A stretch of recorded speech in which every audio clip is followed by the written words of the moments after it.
Back seat থেকে ভিউটা কেমন? এই দেখো আবার চলে এলাম নতুন একটা ভিডিও নিয়ে। হোলির উইকেন্ডে গেছিলাম ধানবাদে, সেখান থেকে তোপছাচি। শানে পাঞ্জাব হোটেলে ছিলাম, সেটা নিয়ে আগেই ভিডিও শেয়ার করেছি। যদি না দেখে থাকেন তাহলে ওগুলো এক্ষুনি দেখে নিন। আর আমার চ্যানেলটাকে এখনও সাবস্ক্রাইব না করে থাকলে ওইটা সাবস্ক্রাইব করে নিন। দ্বিতীয় দিনে সকাল সকাল রেডি হয়ে বেরিয়ে পড়লাম।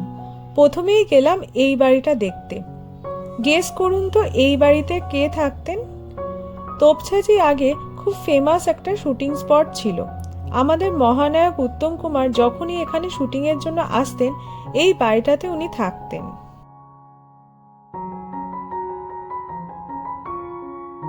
বাড়িটা বেশ বড়, সামনে বেশ বড় বাগানও আছে, কিন্তু এখানে যত্নের অভাবে বাড়িটার অনেকাংশই খারাপ হয়ে গেছে। যতটা পাচ্ছি আপনাদেরকে ঘুরে দেখাচ্ছি বাড়িটা। ভাবলেই অবাক লাগে, এখন আমরা যেখানে ঘুরে বেড়াচ্ছি সেখানে কখনো আমাদের মহানায়ক উত্তম কুমার সময় কাটিয়েছিলেন, ঘুরে বেরিয়েছিলেন। নানান ইতিহাসের সাক্ষী হয়ে আছে এই বাড়িটা।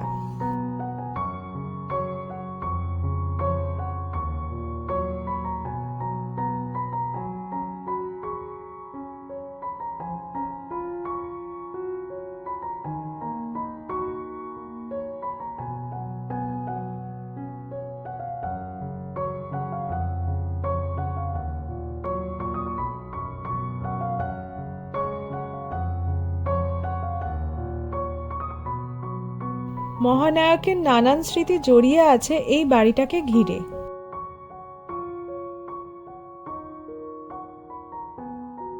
এখানে ছোটদের খেলাধুলার জন্য একটা ছোট পার্কও ছিল, স্লিপও দেখা যাচ্ছে, কিন্তু খারাপ লাগছে এটা ভেবে যত্নের অভাবে সেগুলো সব নষ্ট হয়ে গেছে।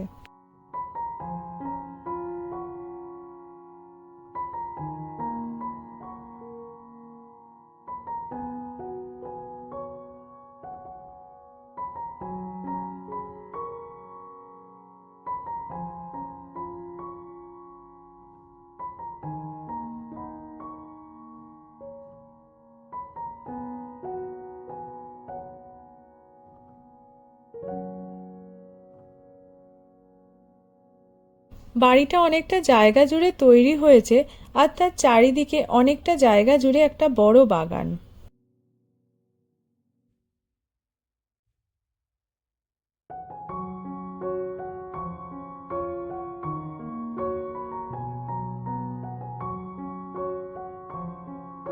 আপনারা অনেকেই আমার ভিডিও দেখছেন কিন্তু চ্যানেলটাকে সাবস্ক্রাইব করছেন না। সো আমি সবাইকেই রিকোয়েস্ট করব, আমার চ্যানেলটা এখনও সাবস্ক্রাইব না করলে ওটাকে সাবস্ক্রাইব করে নিন, আর পাশের বেল আইকনটা ক্লিক করে নিন, যাতে ফিউচারে যখনই আমি কোনো ভিডিও বানাবো আপনারা তখনই নোটিফিকেশন পেয়ে যান।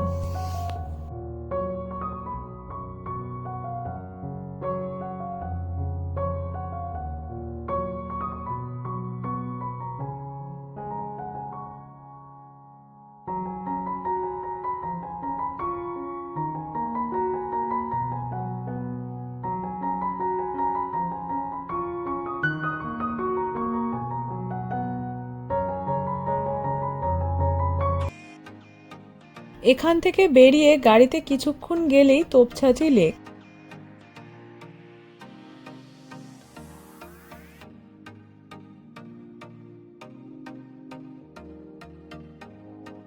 এখানে টোল চার্জেসগুলো মেনশন করা আছে। তোপছাচি লেকে পৌঁছে তার সৌন্দর্য দেখে মুগ্ধ হয়ে গেলাম। সেটাকে ক্যামেরা বন্দি করার চেষ্টা করলাম, কিন্তু জানি না সেটা কতটা করতে পারলাম।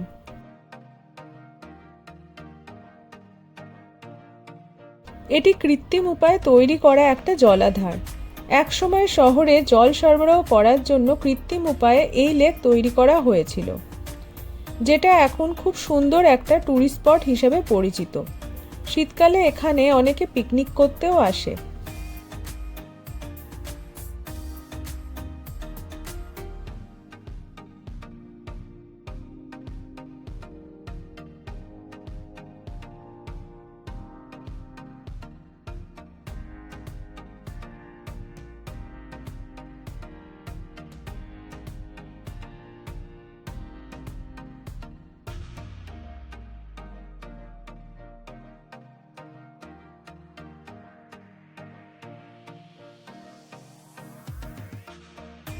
কাজের মাঝে কখনো সময় পেলে চলে আসুন এখানে ঘুরতে।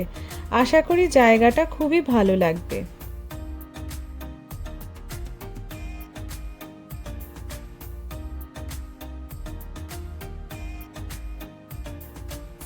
এর কাছেই বন্যপ্রাণী অভয়ারণ্য বা ওয়াইল্ড লাইফ স্যাংচুয়ারি আছে।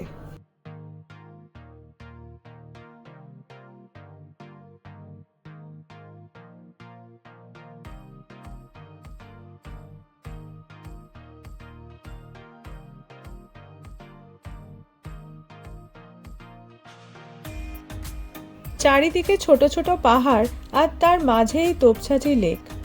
সে এক অপরূপ দৃশ্য। প্রকৃতির এমন স্নিগ্ধ পরিবেশ দেখে সবকিছু ভুলে শুধু এখানেই বসে থাকতে ইচ্ছা করবে। দূরে দেখা যাচ্ছে পরেশনাথ পাহাড়, তার ছায়াই এই লেকে পড়েছে। লেকটা কৃত্রিম হলেও বন ও পাহাড়ের মাঝে সবুজে ঘেরা এটি একটি আদর্শ পিকনিক স্পট। এটি প্রায় 214 একর এলাকা জুড়ে তৈরি হয়েছে। এটি ধানবাদ রেলওয়ে স্টেশন থেকে প্রায় 37 কিলোমিটার দূরে।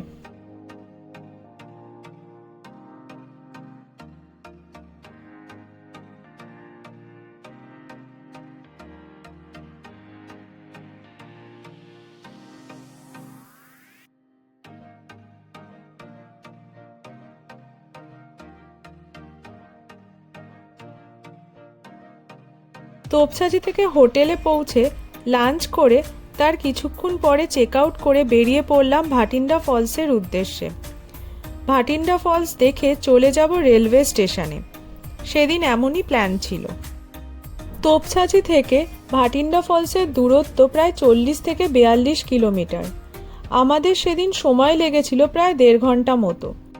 ভাটিন্ডা ফলসটি ঝাড়খণ্ডের ধানবাদে অবস্থিত একটি ফলস বা জলপ্রপাত।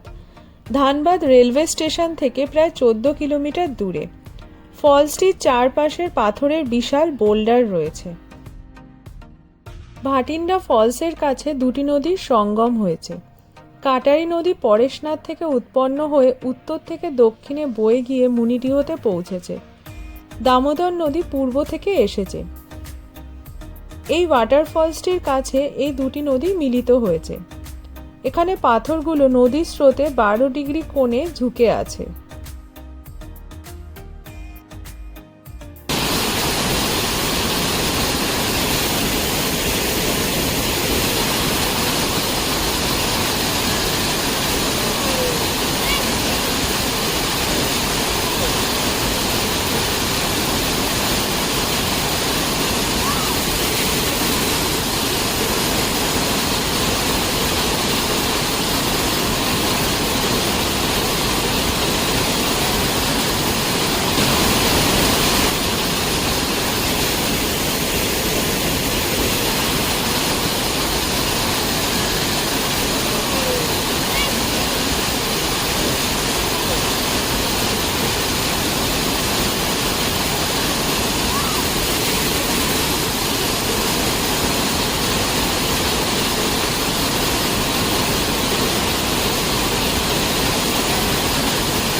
এত সুন্দর শোভা উপভোগ করতে করতে কখন যে সময় কেটে গেল বুঝতেই পারলাম না।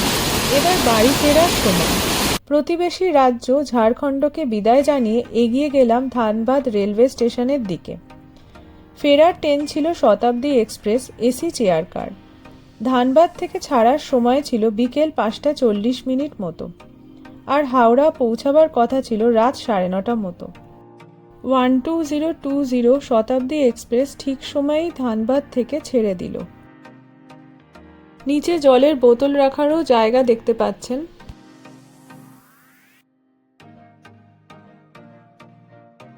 এটা খাবার রাখার ট্রে। এখানে হ্যান্ডব্যাগও রাখতে পারেন বা ল্যাপটপ নিয়ে আপনারা কাজও করতে পারেন। সিটগুলো পুশব্যাক সিট, এর সাহায্যে সিটটাকে কিছুটা আপনারা পুশ করতে পারবেন। ট্রেনে ওঠার সঙ্গে সঙ্গে ইভিনিং স্ন্যাক্স দিয়ে গেল। তাতে ছিল একটা ভেজ স্যান্ডউইচ, টি ব্যাগ কিট, একটা খাস্তা কচুরি, চিড়ে ভাজার প্যাকেট, গুড় বাদামের একটা প্যাকেট আর একটা টমেটো কেচাপ। হাফ লিটারের একটা জলের বোতলও দিয়েছিল। আস্তে আস্তে সন্ধে নেমে আসছে। চেনা অচেনা স্টেশনকে ছাড়িয়ে আমরা এগিয়ে যাচ্ছি। টি ব্যাগ কিটে ছিল টি ব্যাগ, চিনি আর দুধ। কিছুক্ষণ পরে গরম জল দিয়ে গেল আর চাটা বানিয়ে নিলাম। খাবারের কোয়ালিটি ঠিকঠাকই ছিল।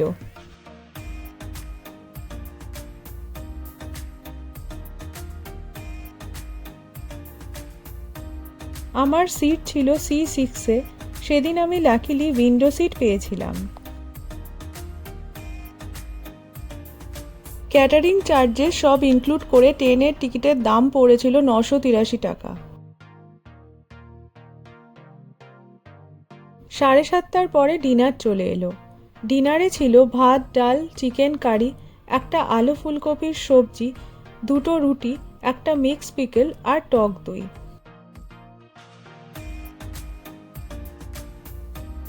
খাবারের কোয়ালিটি ভালোই ছিল, কিন্তু চিকেন কারিটা একটু স্পাইসি ছিল।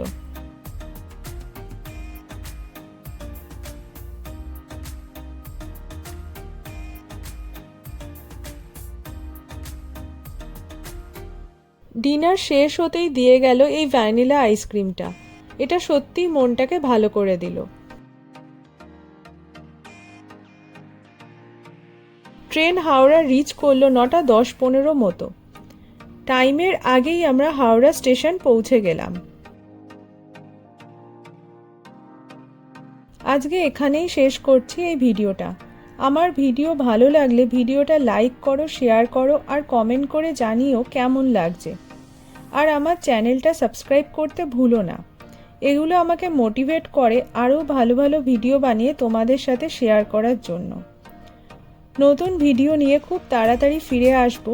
আজকের জন্য তোমাদেরকে এখনই বিদায় জানাচ্ছি। খুব তাড়াতাড়ি দেখা হবে আবার। বাই।